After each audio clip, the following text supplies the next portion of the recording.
లేదు, ఏమీ లేదు.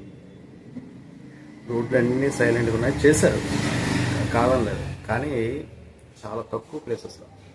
ఈ సంవత్సరం ఎందుకో నాకు అంత ఇంట్రెస్ట్గా చూసినట్టుగా నాకైతే కనిపించట్లేదు. 2024 కదా, 2+0+2+4, ఇది 8 నెంబర్ వస్తుంది. 8 నెంబరు లేట్, సాటర్న్ కదా, అన్ని లేటు, పని అవ్వకపోవడం, కొన్ని భయంకరమైన సిచ్యువేషన్స్ చూస్తుండగానే క్రాష్ అయింది కదా. అబ్జర్వ్ చేస్తారా? సమ్ ఇలాంటివి 8 నెంబర్తో ఇలాంటి సిచ్యువేషన్స్ ఎక్కువ అవుతుంటాయి బాగా. ఇప్పుడు ఈ సంవత్సరం చూస్తే 9 నెంబర్ కొంచెం పోరాట పటిమ ఉన్నదే కానీ విజయం సాధించాడు. అంటే 2+0+2+5